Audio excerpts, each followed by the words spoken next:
On the morning of December 17th, 1986, Barbara Kuklinski was in the passenger seat of her husband's car on their way to breakfast at a diner near their home in Dumont, New Jersey. An ordinary Tuesday morning in the suburbs, grey December light through the windshield, the comfortable familiarity of a route they had driven many times, when unmarked police vehicles boxed them in from every direction and officers with drawn guns appeared at both windows simultaneously. Richard sat very still with the guns pointing at his head. He was a large man, 6'4", 270 pounds, the kind of physical size that most people register as something to navigate around, even in neutral circumstances. And he sat without speaking and without moving, because Richard Kuklinski had spent 30 years in situations that required calm when everything around him was not. And this was simply one more. He had been in rooms with men who wanted to kill him. He had sat across tables from men who might or might not have been what they said they were. He had maintained composure through things that would have undone most people, and he maintained it now, on a Tuesday morning in December, in a Dumont parking lot with guns at his head. The detective who approached Barbara's window looked at her through the glass and said 3 words: "He's a murderer." Barbara said later that what she felt in that moment was not quite shock. It was something she described as recognition, as though a door she had kept locked for 25 years had been opened from the other side, and the thing on the other side was exactly what she had always known was there. All of a sudden it was like, "I knew that," she said. "I knew he was a murderer." She had been married to him since 1961. They had 3 children. They lived in a comfortable house in suburban New Jersey with a pool in the backyard and private school tuitions paid reliably and vacation photographs from Disneyland on the wall. Richard drove the girls to Mass every Sunday morning, sat in the pew and stood when the congregation stood, and the neighbors who nodded at him in the parking lot afterward considered him a regular, a fixture, a man who was clearly where he belonged, what he was for the entirety of those 25 years. For every Sunday morning and every family dinner and every Disneyland vacation was one of the most capable and prolific contract killers in the history of American organized crime. His name in those circles was the Iceman. He had earned it by keeping a dead man in a commercial chest freezer for 2.5 years, periodically thawing and refreezing the body to confuse investigators about when the man had actually died. It was the kind of solution to a specific forensic problem that required patience and a willingness to engage with the logistics of death in ways that most human beings, including most criminals, found psychologically impossible. Richard Kuklinski found it practical.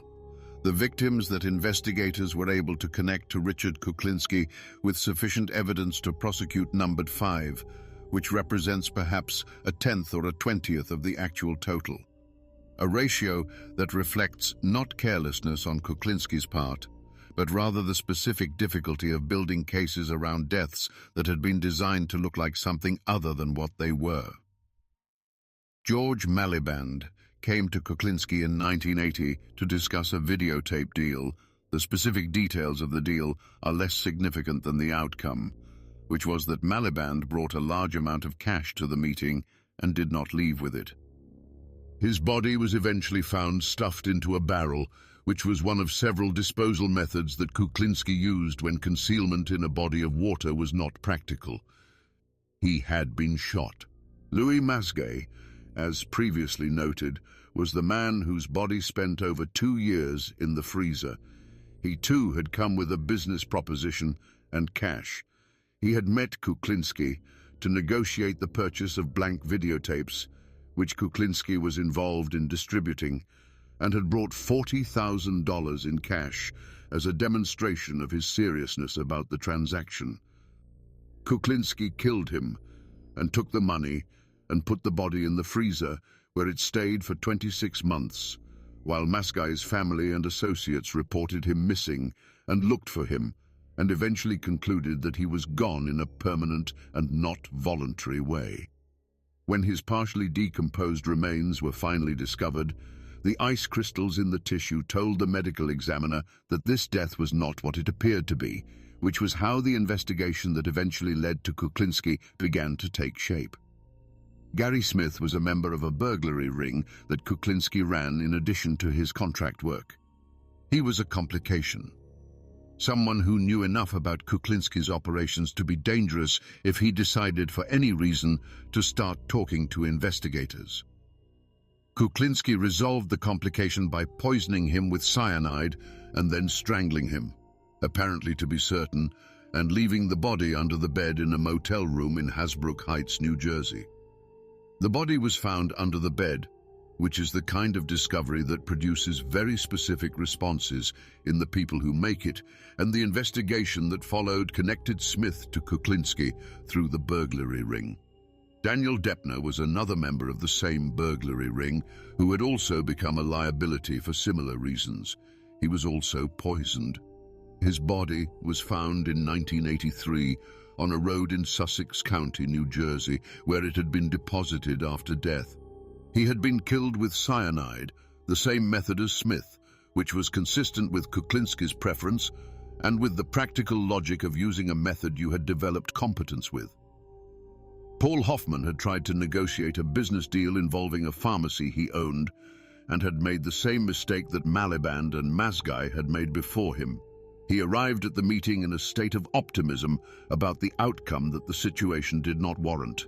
He disappeared in 1982. His body was found later. These 5 cases, each involving a different method and a different victim profile and a different set of circumstances, represent the documented end of a career that investigators believed extended to somewhere between 20 and 100 additional deaths across 3 decades. The victims included organized crime figures who had become problems for the families that employed Kuklinski, business associates who knew too much, people who had brought cash to meetings with the Iceman, and at least one person whose family subsequently went to considerable lengths to establish what had actually happened to their relative without success. The families of the victims whose deaths were never officially connected to Kuklinski, whose deaths were listed as unsolved or ruled accidental, or attributed to natural causes that the medical examiner had not looked at closely enough to find the cyanide. Those families received nothing from the 18 years of interviews and 3 HBO documentaries and 2 biographies. The famous victims, the ones whose deaths had produced sufficient evidence for prosecution, received whatever the formal legal process produced. The others received the specific kind of silence that falls when a man who knows what happened decides not to tell, and maintains that decision until his heart fails in a New Jersey prison on a March morning in 2006. This is the detail that, when you sit with it long enough, becomes the center of everything. Not the freezer, not the cyanide, not the crossbow or the carbon monoxide, or the hands, or the 30-year career for the 5 families of New York and New Jersey. The center is the dinner. The man who came home every evening to the house in Dumont and sat at the table with his children and was, by every available account, fully present for it. Not going through the motions, not managing the performance of a family man while the real him was somewhere else, but actually there, actually a father, actually the man his children believed he was. Both versions of Richard Kuklinski were real. That is the specific and genuinely unsettling quality of this particular story. Richard Leonard Kuklinski was born on April 11, 1935, in a housing project on 4th Street in Jersey City, New Jersey. A city that in the mid-1930s was crowded and poor and organized around the docks and the factories and the specific social hierarchies of a working-class immigrant community where Polish and Irish families lived in close proximity and navigated their proximity through a mixture of solidarity and competition and the ordinary daily violence of people under pressure. The building on 4th Street was 3 rooms for a family of eventually 5.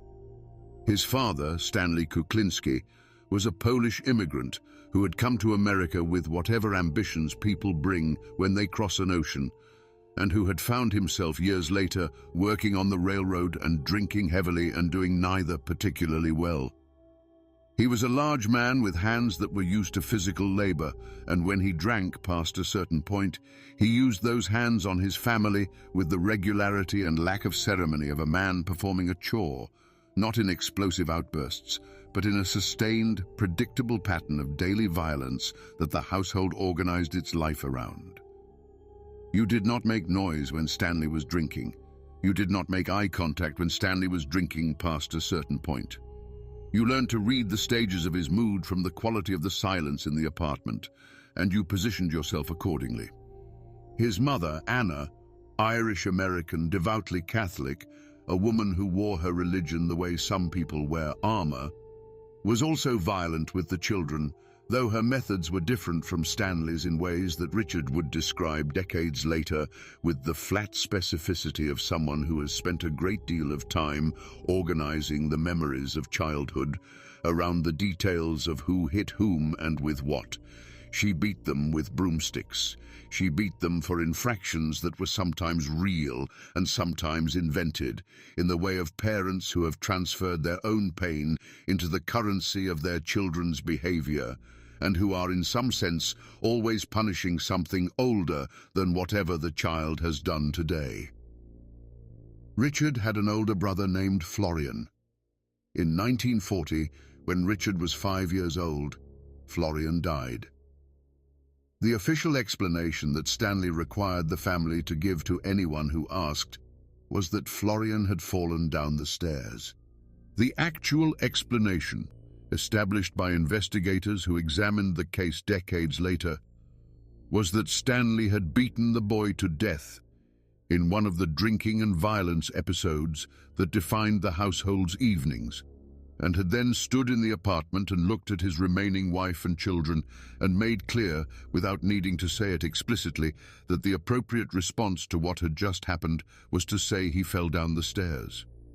Richard was 5 years old. He had watched his father kill his older brother, and had watched what happened when the truth of that was spoken aloud, which was that the truth was immediately converted into a lie by the person with the most power in the room, and the people with less power complied because the alternative was to become Florian. This is where Richard Kuklinski's understanding of the world began, not with ideology or grievance or the specific psychological triggers that researchers identify in other killers, but with a 5-year-old boy in a housing project in Jersey City who had just received a complete and practical education in the 2 principles that would organize everything he did for the next 60 years. That violence was the primary language of power, and that the appropriate response to any threat was not retreat, but whatever level of force was necessary to make the threat stop. He had one younger brother, Joseph, who would eventually be convicted of raping and murdering a 12-year-old girl and would die in prison in 2003 after serving nearly 3 decades. The household on 4th Street produced 2 killers, which is perhaps less surprising than it might seem, given what the household was. Richard was never an easy child, though the adults around him had no language for what he was that would have prompted intervention rather than punishment. He was restless and volatile and prone to the specific kind of controlled anger that expresses itself not in outbursts, but in a very still, very focused attention that the people who encountered it found unsettling without being able to say exactly why. He did poorly in school, not because he lacked intelligence, but because sitting still and following instructions from adults who had no particular power over him felt pointless, given that the only adult authority he had grown up with had expressed itself exclusively through pain. He began killing animals as a child, cats primarily, in ways that went significantly beyond the ordinary cruelty that children sometimes express towards small creatures and into something more deliberate and sustained. This detail appears in multiple accounts of his early life, and in the forensic literature on the development of violent offenders, it falls into a recognizable pattern though the pattern itself does not explain anything so much as describe it. At 13, a bully named Charlie Lane and several of his associates had been making Richard's life difficult in the particular sustained way that teenagers make each other's lives difficult in poor urban neighborhoods. Richard endured this for a period and then decided he was done enduring it. He found Charlie Lane and beat him to death with a wooden stick. Then he disposed of the body, dumped it off a bridge into a river in South Jersey, where it was never recovered.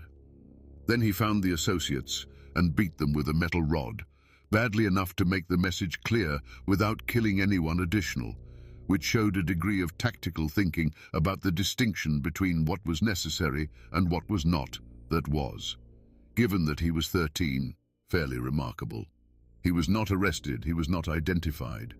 Nobody connected the missing Charlie Lane to Richard Kuklinski, because there was no reason to look at Richard Kuklinski specifically, and because in Jersey City in 1948, when a teenager from the housing projects went missing, the machinery of investigation did not move quickly in that direction. Richard understood what that meant. He had killed someone, hidden the body, and nothing had happened. The world had continued exactly as before, except that Charlie Lane was no longer in it. This was a data point that he absorbed and catalogued alongside everything else he knew about how the world actually worked, as distinct from how it was described in church and in school.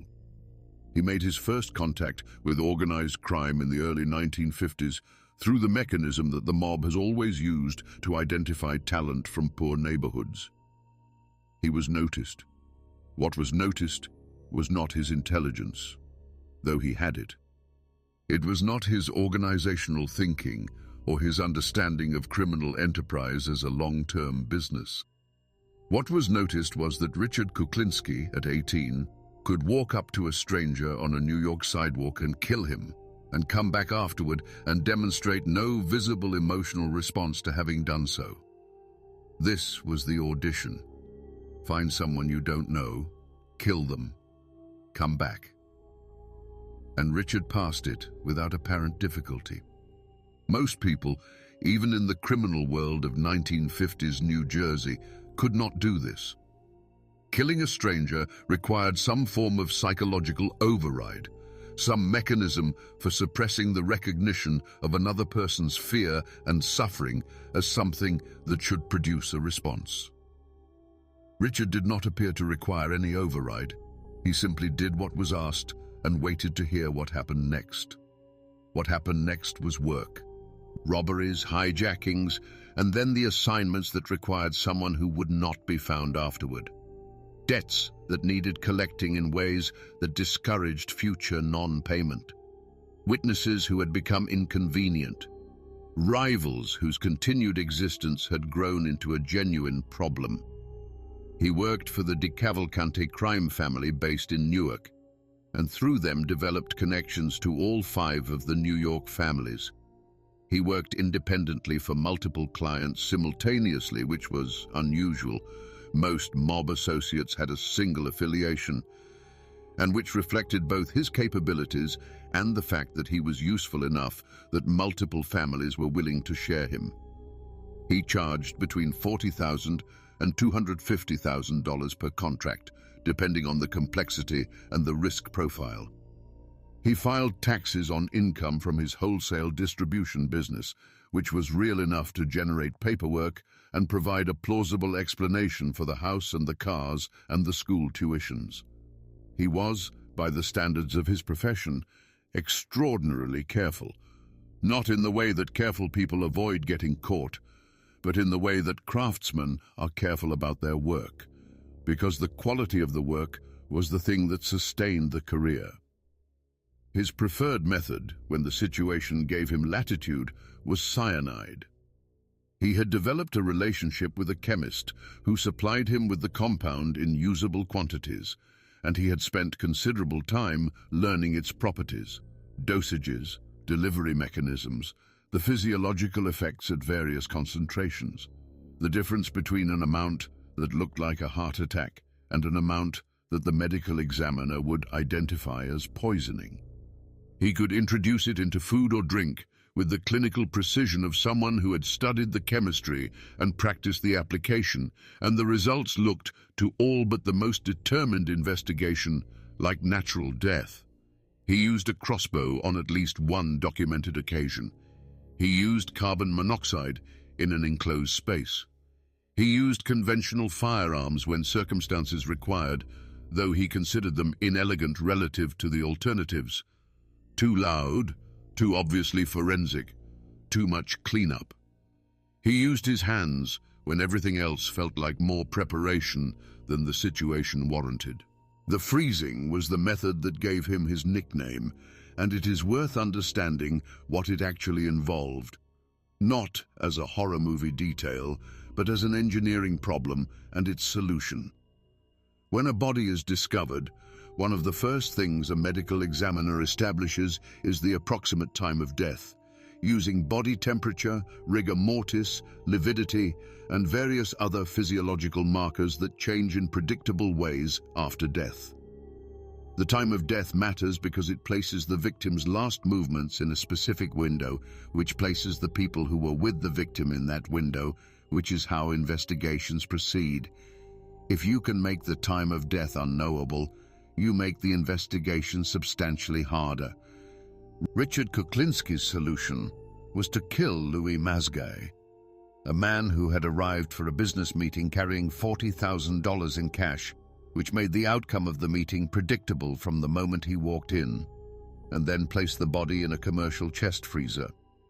He kept it there for over 2 years, thawing and refreezing periodically, which produced ice crystals in the body's tissues that confused the standard forensic timeline completely.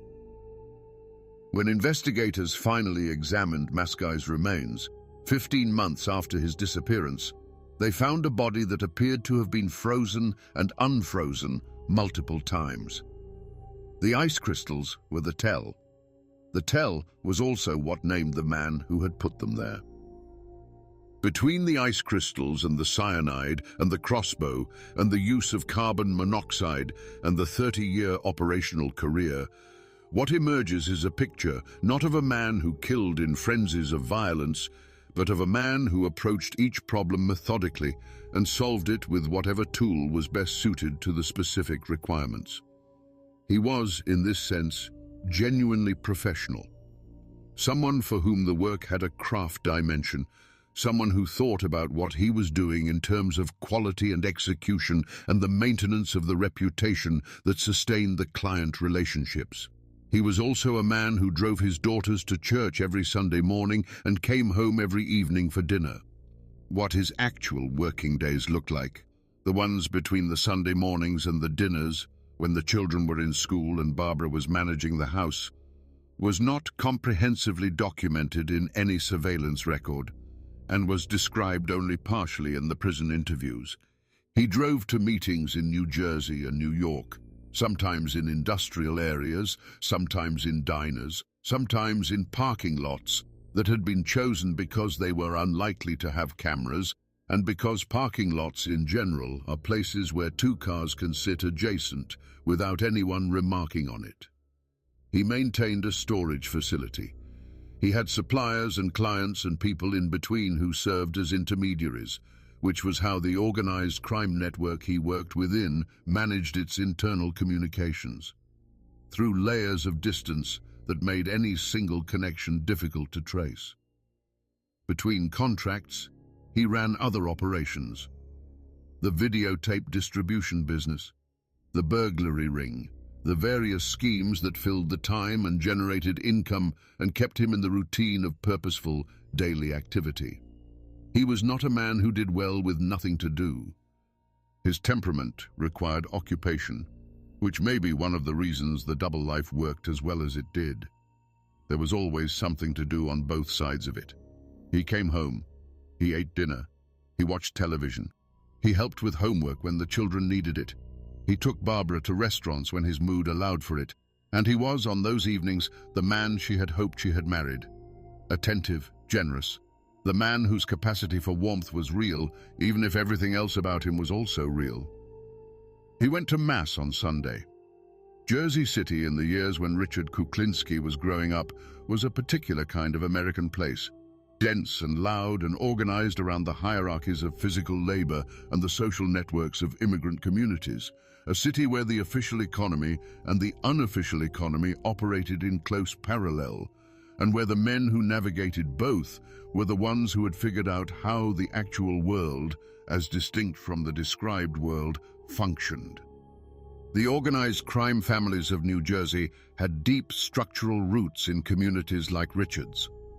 They were not an alien presence imposed from outside, but a feature of how certain kinds of economic and social life were organized from within, who lent money, who settled disputes that could not be taken to the courts without complications, who provided employment for men with physical capabilities and limited official credentials, who ran the numbers and the bookmaking and the other enterprises that the community used and that operated in the space between what the law permitted and what people wanted. Richard Kuklinski found his way into that structure at 18 and found it not only functional, but in some sense, legible. It operated by rules he recognized. The strong did what they wanted. You delivered what you promised. You didn't talk about what you knew. There was a specific functional logic to the violence which made it different from the violence of the apartment on 4th Street in a way that mattered to him. It was organized, purposeful, responsive to a set of principles rather than to the unpredictable movements of a drunk. He worked within that structure for 38 years. He developed a reputation, maintained client relationships, priced his services appropriately to his capabilities, and managed the separation between his professional and domestic life with a completeness that required apparently very little ongoing effort. Because the separation was real, not performed, because the two spheres were genuinely compartmentalized in a way that produced no friction between them. Pat Kane, the detective who spent 6 years building the case against him before the undercover operation, provided the evidence to make an arrest, reflected on the investigation in later years with the combination of professional satisfaction and residual unease that this case seems to produce in everyone who engaged with it closely.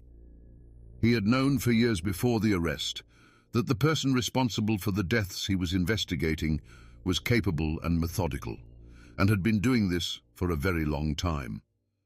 What he had not known, until the undercover recordings made it concrete, was that this person was also a man with 3 children and a house in Dumont and a standing spot in the Sunday Mass parking lot. He was an evil, evil person, Polyphrone said years later in an interview about the case. He had sat across from Kuklinski for 18 months. He had spent a year and a half developing the kind of functional relationship that undercover work requires. Not friendship, not trust, but a close enough approximation of both that the target never identified the threat. He had listened to Kuklinski describe his methods and his past and his capabilities with the relaxed candor of a professional talking to a colleague, and had recorded all of it, and had brought it to a courtroom, and had watched Kuklinski's daughters run out when the recordings were played. Man, he was an evil, evil person. He paused. But I also knew he loved his kids. He met Barbara Big Richie in 1961, when she was 18 years old and working as a secretary at a trucking company where Richard had a job at the loading dock. She was fresh out of high school, from a close-knit Italian-American family in New Jersey, with the specific combination of youth and inexperience and longing for a particular kind of life that made her, in retrospect, exactly the kind of person that Richard Kuklinski would have known how to approach. He was 26, 7 years older, large and physically imposing in a way that could read as protection or threat, depending on the angle of the light. He was attentive, generous, the kind of man who remembered what you said and asked about it later, who made you feel that whatever you said mattered and whoever you were was interesting. He was also, by the time they met, responsible for approximately 65 deaths, though Barbara had no way of knowing this, and Richard had no intention of telling her.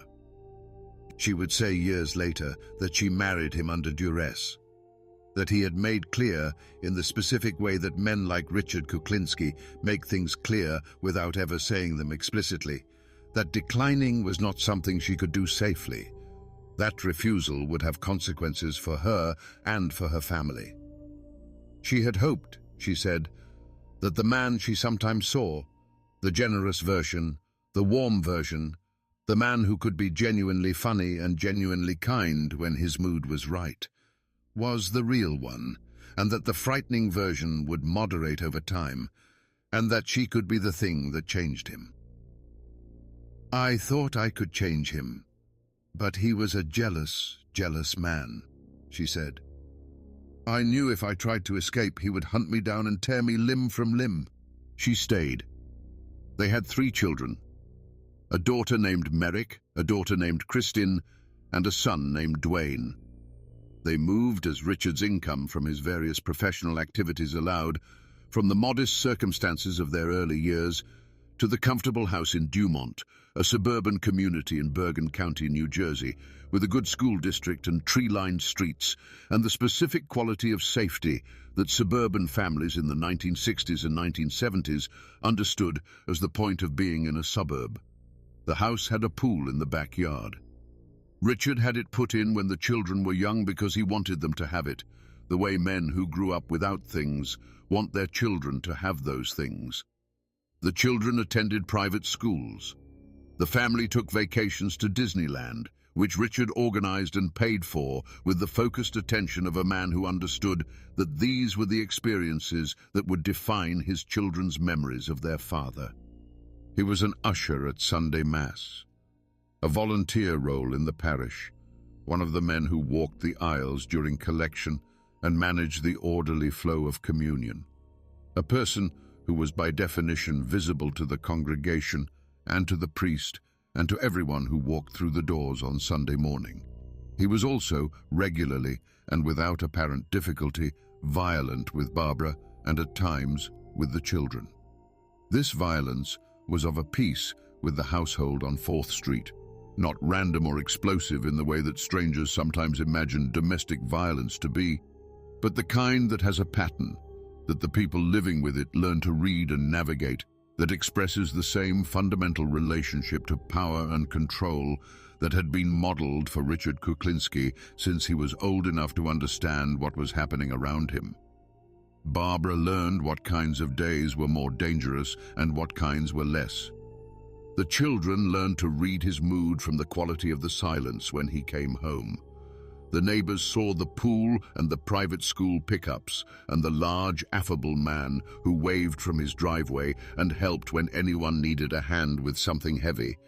They had no reason to look further, and the looking, even if it had occurred to them, would not have produced what was actually there.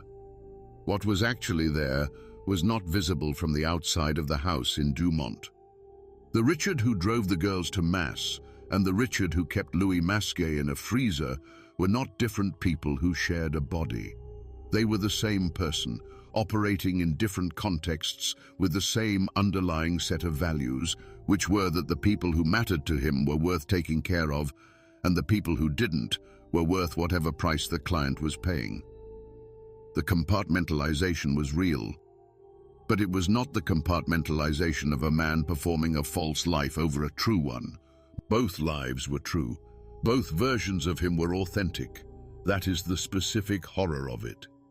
The investigation that would eventually bring Richard Kuklinski down began not with a body or a forensic breakthrough, but with a single detective's willingness to spend years on something that kept not quite resolving.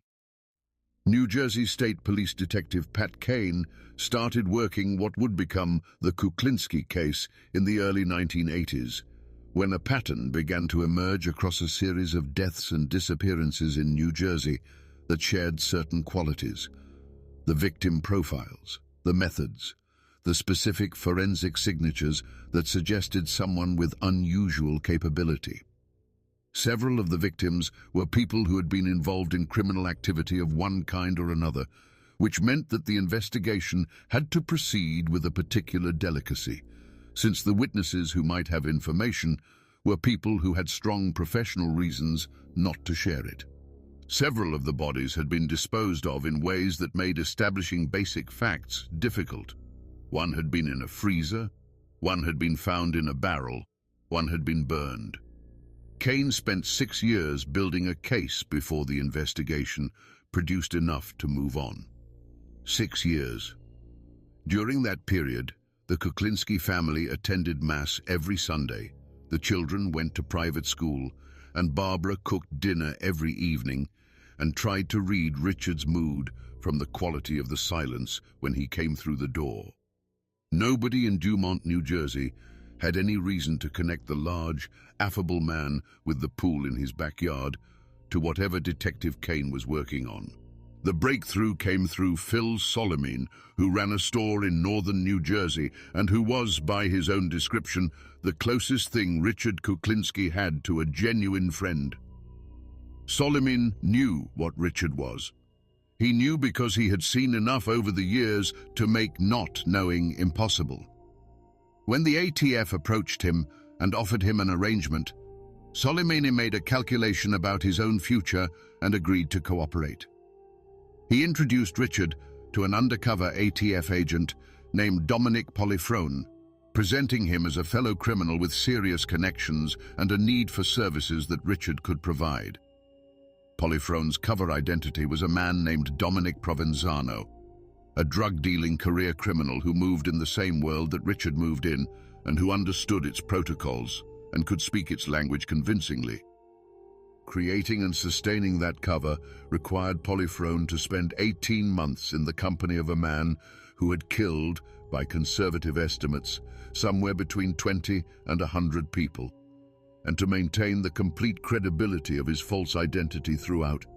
He carried a .380 pistol in his left coat pocket during every meeting with Kuklinski, pointed at Kuklinski through the fabric, with authorization from his supervisors to use it if the situation required it. The situation never required it.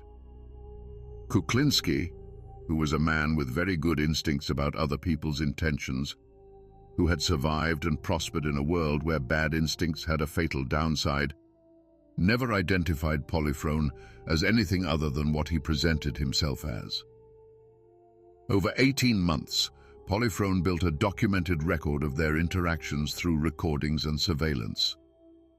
Kuklinski discussed his methods with the relaxed confidence of a professional talking shop with a colleague. The cyanide and how to administer it, the freezing technique and what it accomplished forensically, past contracts and how they had been handled, pricing for future work. He described keeping a man's body frozen for over 2 years in the same tone he might have used to describe a particularly complex plumbing job. The recordings were, by every subsequent account, extraordinary evidence. He agreed on tape to kill someone for Polifrone, which was the predicate the investigation needed for an arrest. On December 17, 1986, unmarked cars boxed in the Kuklinski's vehicle on the way to breakfast, and officers appeared at both windows with guns drawn, and the case against Richard Kuklinski that Pat Kane had been building for 6 years became something that could be brought into a courtroom. The judge asked him, at sentencing, why he had done it. He looked at the judge and said it was business. 4 consecutive life sentences, ineligible for parole until age 110. His wife and daughters ran out of the courtroom when the prosecution played the undercover recordings because the voice on the recordings was the voice of the man they had come home to every evening, the man who drove them to Mass on Sundays. And what that voice was saying on the recordings was something the courtroom's audio equipment reproduced with complete fidelity to the original. He spent the next 18 years in Trenton State Prison, and during those years he gave interviews, a great many interviews, to psychiatrists and criminologists and journalists and HBO documentary producers and academic researchers and true crime writers and anyone else who could arrange access. He was, as a prison subject, almost uniquely cooperative, which is itself a fact worth examining because most convicted killers have significant incentives not to discuss their crimes in detail. And Kuklinski had no particular incentive to discuss his, except that he apparently wanted to.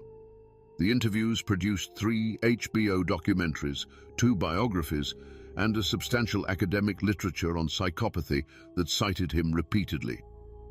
The HBO documentaries, The Iceman tapes in 1992, The Iceman Confesses in 2001, and The Iceman and the Psychiatrist in 2003, are available today and are remarkable viewing, not because of the violence they describe, but because of the quality of the man describing it. Kuklinski in these interviews is calm, articulate, and appears to be genuinely engaged with the questions being asked. He is not performing. He is not managing the impression he makes. He is simply talking about his life and his work with the directness of someone who has concluded that concealment would be not only pointless at this stage, but somehow beneath him. He claimed in the course of these interviews to have killed between 100 and 250 people. Investigators who examined his claims carefully found the higher numbers almost certainly inflated. The verified and likely kills, based on available evidence, were probably in the range of 20 to 30, though the true number is impossible to establish because Kuklinski was very good at concealment and many of his victims were people whose disappearances generated limited investigative attention. The inflation of the number over time is consistent with a man who had discovered that his story had value and who understood, with the same practical intelligence he had always brought to his professional life, that a larger inventory was worth more than a smaller one. What he said about the experience of killing is harder to assess and more interesting. He was consistent across multiple interviewers over many years in describing an essential absence. Not an absence of emotion generally, but a specific disconnection between the act of killing and whatever emotional register normally responds to that act in human beings. He felt things. He loved his children. He could describe pleasures and satisfactions and the ordinary range of human emotional experience. But the killing itself and the people he killed did not register in whatever part of his interior life generates the responses that most people associate with taking a life. In the HBO interview, he described one instance in detail.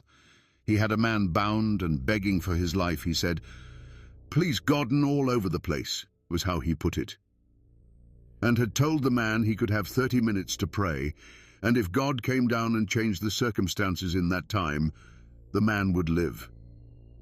He described this with a kind of wry amusement, the tone of someone recounting a small joke, and then described the 30 minutes passing, and God not appearing, and the circumstances not changing. That was that, he said. Not with satisfaction, not with regret, with nothing, or with nothing that the interviewer could detect. He also claimed from prison to have killed Jimmy Hoffa. He said he had stabbed the Teamsters boss with a hunting knife in 1975 and disposed of the body in a barrel inside a car that was subsequently crushed. Investigators found this claim not credible, and no corroborating evidence has emerged to support it in the decades since. It is, in all probability, a late addition to the inventory, the kind of claim that a man whose story has become commercially valuable might add when the opportunity presents itself, to increase the story's value and his own significance in the telling of it. The Hoffa disappearance has generated enough theories over the years that one more from a man who was undeniably capable of the act and who was alive at the right time could not be definitively disproven. What is not in dispute is that Richard Kuklinski was a genuine professional, that he worked for the highest levels of the New Jersey and New York organized crime infrastructure for 3 decades, and that the people who employed him found him reliable and capable in ways that produced repeat business across that entire period. The question that the interviews never quite resolved, that all the documentary footage and all the hours of recorded conversation never fully answered, was not about the number of victims or the methods or the career. The question was simpler and harder than that. Was there anything in there? When he was alone, without the camera and without the interviewer's questions to answer, was there anything happening in Richard Kuklinski's interior life that resembled what most people mean when they describe consciousness? He never said. The question was never quite put to him in that form. And if it had been, the answer he gave would have been exactly as useful and exactly as misleading as every other answer he gave. Because Richard Kuklinski was, among everything else he was, a man who had learned from very early age that the interior was a place you kept to yourself. His death in March of 2006 was officially attributed to heart failure, which is the kind of explanation that satisfies the paperwork requirements without necessarily capturing everything that might have contributed to the outcome. He was 70 years old, which was older than most people in his profession reached, and he had spent 18 of those years in Trenton State Prison, and the heart failure was real and documented by the prison medical staff who attended him. But he had been scheduled to testify 3 days after he died in the trial of a former organized crime associate named John Pepler, who was being prosecuted for murder, and the testimony would have been significant. Kuklinski had direct knowledge of the events at issue, of a kind that could not be replicated by any other witness. He died 3 days before he was supposed to testify. Several investigators and journalists who had followed the case closely noted the timing in print. The death was described in at least one official document as suspicious. No investigation produced evidence that it was anything other than natural causes, and the matter was eventually left where it started. A man died of heart failure in prison at the age of 70, 3 days before scheduled testimony in a murder trial. This too is consistent with the rest of the story. Not resolved, not cleanly concluded.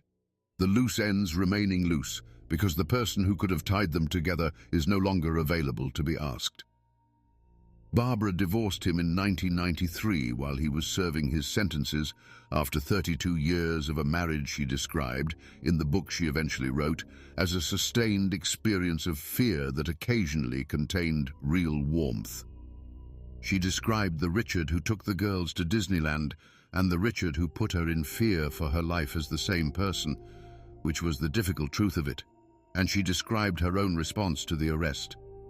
The recognition, the sense that the 3 words the detective had said had named something she had always known, with an honesty that made the account genuinely difficult to read.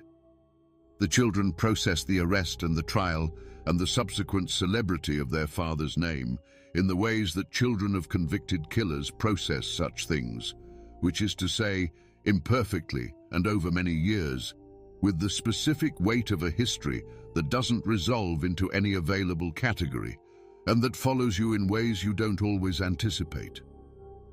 Dominic Polifrone, the undercover agent who spent 18 months sitting across from Kuklinski with a gun in his left pocket and building the case, reflected on the experience in later years with the tone of a man who had done his job well and understood that doing it had cost something. "It has stuck with me for many, many years," he said. "No matter where I go, no matter what I do, it's Dominic Polifrone and Richard the Iceman Kuklinski."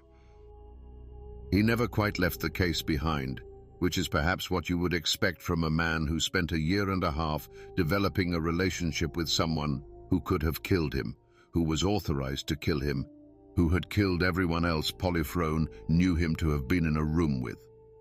The question that sits at the center of Richard Kuklinski's story, and that his 18 years of interviews never quite answered, is not about the number of victims or the methods or the mob connections or any of the operational details that the documentaries covered thoroughly. The question is about the Sunday mornings. He drove his daughters to Mass every week for the years they were growing up. He sat in the pew and stood when the congregation stood. He took communion. The priest knew him. The other ushers knew him. The families who parked near him and nodded at him in the parking lot afterward knew him as a regular, as a fixture, as a man who was clearly where he belonged. What was happening in Richard Kuklinski's head during the Mass?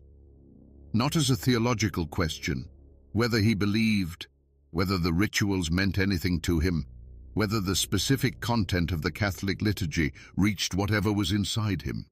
As a psychological question, was there any awareness, any moment of double consciousness in which the man in the pew recognized any distance between where he was sitting and what he was? Was there ever a Sunday morning when the prayers produced some friction with the rest of the week? The interviews, for all their detail and duration, never produced an answer to this. He discussed the church attendance as part of the family routine he maintained for his children's sake, in the same category as the private school tuitions and the Disneyland vacations. Things he provided because he had decided his children would have what he had not had, and that was the extent of his reported relationship to the decision. But that framing leaves something out. Because the man who sits in the pew and takes communion and waves to his neighbors in the parking lot is not performing a costume. He is there. He is physically present.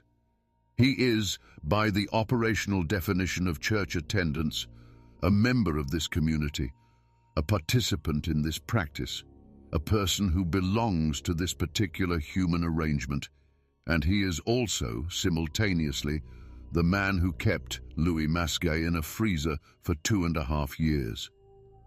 The two things were not in conflict for him. That is the specific quality of the Kuklinski case that sets it apart from the other cases in this series and from most cases in the literature of American crime. Not the violence. American crime history has no shortage of violence. Not the scale, which remains disputed and probably inflated. Not the specific methods, which were ingenious but not unprecedented. What sets it apart is the absence of conflict. The total, apparently seamless coexistence of a man who was everything his family needed him to be, and a man who kept bodies in freezers and told a judge his reason was business. Not a man who was one thing pretending to be another. A man who was both things simultaneously without apparent internal friction between them for 30 years, in a house in Dumont, New Jersey, with a pool in the backyard and 3 children who thought they knew him.